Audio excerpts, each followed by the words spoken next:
This is Sarah. Welcome to the next installment of the Function of Art, or the Fart Vlog. This is going to be the final foundation episode where I lay some groundwork for all of the arguments I'll be making in the future. And this is one that I'm particularly excited about because I'll be talking about concept as it relates to the whole notion of art.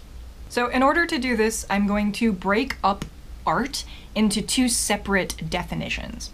And the first is a little bit pretentious sounding, so I don't know, just bear with me. But art is going to split into representational object, which is sort of the vessel or the body of the art, if you will. And then there is, of course, the term concept, which you can think of as the soul or spirit inside of the body. So in short, you've got the body and you've got the spirit. In my life, I found that it's very common to run across people who absolutely detest Marcel Duchamp's Fountain, or Jackson Pollock's Autumn Rhythm, or his whole body of work for that matter. And the reasoning is that they say time and time again, anyone could do that. It took no skill. My child could have done it, or I could have done it. That's their reasoning. They feel like there just wasn't enough merit behind the thing to validate why it became famous and is so well known. It almost insults them. And the thing that they don't realize is that those works of art are well known and famous because they burst through a barrier with their concept, and it was the idea behind them that was so revolutionary. In that sense, the art piece, like the paint-splattered canvas or the urinal, is sort of like a artifact, and the gallery is a reliquary for the artifact that is sort of housing the spirit, which is the concept. And if you respect that spirit, or the idea that the artwork embodies, then you respect the art. So people are kind of hating on the vessel in this instance that I just cited because the art is doing something that we as humans aren't really used to.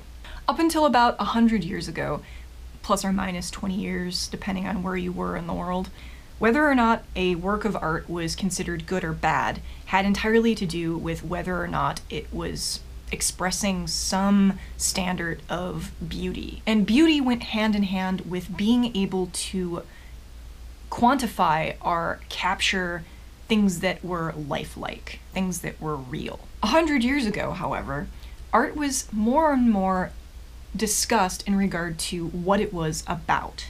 And this is where that shift started to take place.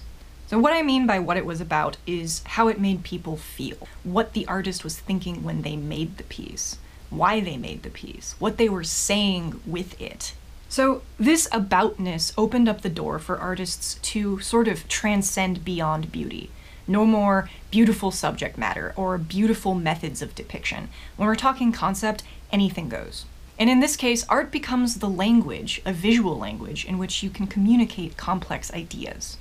You could think of Marcel Duchamp's Fountain in much the same way.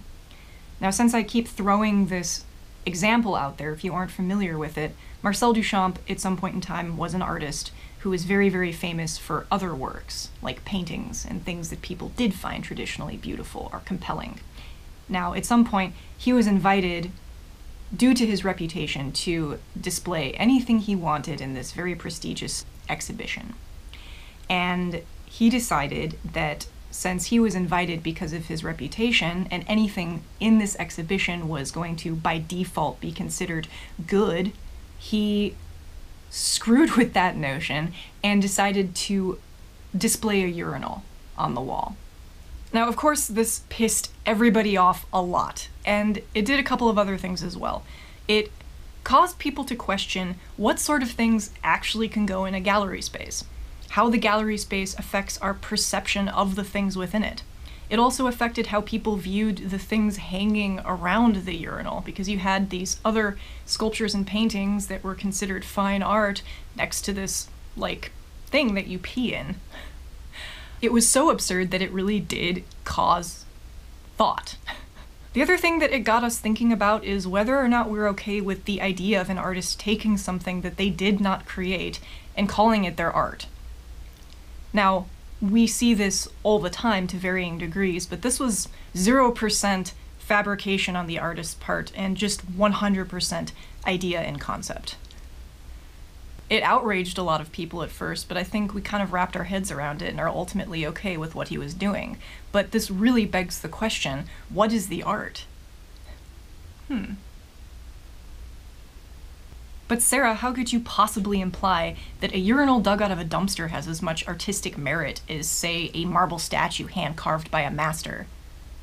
Well, since you asked. It's gonna take me another 5 minutes to explain it, but I have something for that. But Sarah, some art is about nothing. It just looks nice, and we can appreciate it for what it is, and that's okay. I have something for that as well, but we'll get to that after the whole marble statue thing. Just sit tight. We'll get there. Pinkies up. Okay, so in closing, I think I've covered a loose foundation that I can start building on top of.